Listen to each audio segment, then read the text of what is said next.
Ciao Raga! Musta naga? Welcome sa inyong lahat. I am Chadin. I will be your guide. Mayroon ulit na bagong bonus AFITO ngayong 2023. Ang total amount na pwedeng matanggap ay tumataginting na up to 9,000 euros.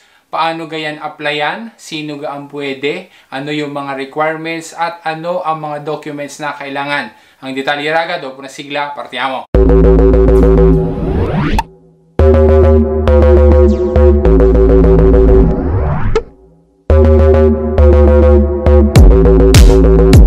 Kung first time mo na makabisita, welcome sa iyo. Salamat sa pagbisita mo. Kung ikaw naman ay dati ng Solid Raga, salamat sa patuloy na pagsuporta mo. Ikaw gaay mag-aayos ng dokumento, gusto mo ga na mag-apply ng bonus, kailangan mo ga ng information na maaaring makatulong sa iyo, ay siya. Tamang-tama sa iyo ang channel Lare para na sa gayon ay makapag-adapt ka at makapag-integrate ka na mas maayos din sa Italia. Ano lamang yung dapat na gawin? Mag-subscribe ka sa aking channel, hit mo na rin yung bell, piliin mo yung all, para na sa gayon ay wala kang mamimiss sa mga videos. Dini din sa aking Facebook page, Shadwell Guide, sana ay ma-follow mo ako diyan at pwede rin na i-subscribe mo ako diyan. Maraming salamat sa iyo, Raga. Ari naman yung bonus na active pa rin until end of 2023 at patuloy pa rin na magiging active ang bonus na are hanggang sa 2024. Para ikaw ay makatanggap ng bonus na 20 euros, magpadala ka sa Pilipinas at gamitin mo yung TapTapSend. Tapos ay dapat na gagamitin mo rin yung promo code na RagaChat doon sa iyong unang padala. Tapos sa TapTapSend ay pwede kang magpadala sa Pilipinas ng libre. As in, wala kang charges na babayaran dahil no transfer fee. Secured ang padala, mabilis, tapos ay mataas pa ang palitan. Pwede magpadala gamit ang TapTapSend ang mga Pilipino na nasa sa US o kaya naman ay sa UK, sa Canada, sa UAE at saka sa mga bansang aray na nandyan sa European Union. Good news din dahil kahit yung mga nandoon sa Austria ay pwede na rin gumamit ng TapTapSend. Pwede ka na magpadala sa mga major banks doon sa Pilipinas o kaya naman ay sa mga mobile wallets gaya ng GCash at saka ng Maya. Kaya Raga, i-TapTapSend mo na yan.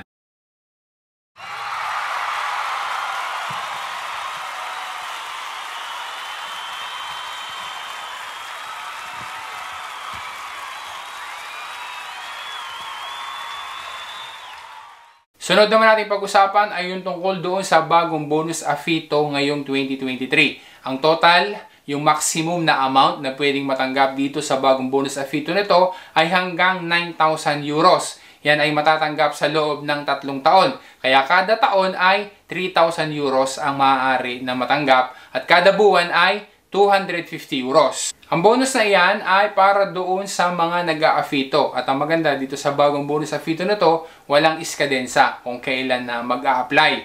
Ang bonus na inilaan para dito sa bagong bonus AFITO ngayong 2023 ay 3,316,000 euros. Kaya pwede mag-apply hanggat mayroon pang natitira sa pondo. Ang mga applications ay maaprobahan depende doon sa pagkakasunod-sunod. Are ang mga documents na kailangan. Kailangan ay magpo-provide ng isang valid na ID. Kung ikaw ay isang non-EU citizen, kagaya nating mga Pilipino, kailangan ay meron kang valid na permeso di soggiorno. Kailangan din ay merong ISE at ang limit ng ISE ay 30,000 euros. Siyempre, kailangan din na mayroong kontrato de AFITO na registrato. At are ang isa pa na dokumento na kailangan na ma-provide. Sertifikato di nascita ng bagong baby ngayong 2023 o kaya naman ay yung tinatawag na sentenza di adozione ngayong 2023 din kung halimbawa naman na nag-ampon. Ang bonus AFITO na to ay tinatawag din na Sostegno AFITO Genitori 2023. Para mas malinaw, ang bonus na ito ay ibibigay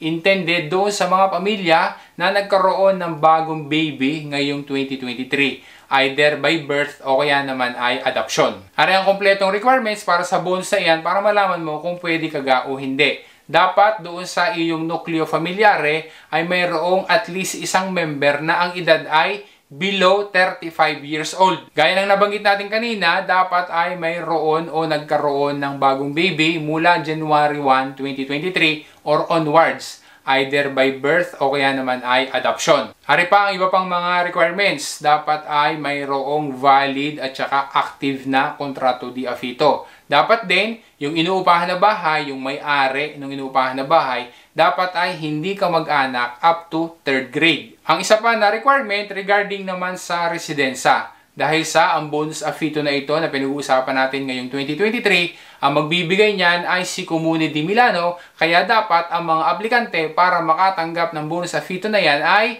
residente dapat sa Milano. Paano mag-apply para sa bonus afito na ito? Merong dalawang options na pwedeng gawin. Pipili ka lang kung alin ang pwede. Una, ikaw ay magsesend ng iyong application, ng iyong dumanda via PEC o yung tinatawag na Posta Electronica Certificata, diyan sa email address na yan. Pero dahil sa majority naman ay walang PEC, kaya hindi pwedeng gawin ang option na yan. Kaya meron pang isang option, ikaw personally, amano, dadalhin mo yung mga documents at saka yung iyong application, dinay sa kanilang opisina na are. Makikita mo diyan yung address. Diyan ka pupunta para personal ay madala mo doon yung mga documents at saka yung iyong application para ma-submit mo doon. Hari naman ang telephone number na kung saan ay pwede kang tumawag para sa iba pa ng mga information o kaya naman ay kung gusto mong humingi ng assistance. Pati yung araw at oras na kung kailan ay pwede kang tumawag sa kanila ay naandyan din, makikita mo. Pati din yung isang email address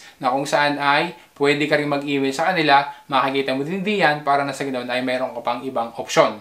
Oraga, umaasa ako na naging malino sa iyo at nakatulong sa iyo ang content ng vlog na are. Salamat sa panonood mo, salamat sa suporta mo. Baka sakali, hindi ko pa nakakapag-subscribe sa aking channel. Sana ay mag-subscribe ka na. Hit mo na rin yung bell, piliin mo yung all para na sa gayon ay wala ka mamimiss sa mga videos. Tini din sa aking Facebook page, Chad Will Guide, sana ay ma-follow mo ako diyan at pwede rin na i-subscribe mo ako diyan. Huwag mong kalimutan na mag-thumbs up o kaya naman ay mapusuan mo ang aking mga vlogs at malaking tulong sa akin kapag ka na-share mo din sa iba sa ating mga kababayan ang aking mga vlogs. Once again, this is Chad and always remember, Chad Will Guide. At Siraga, a la próxima!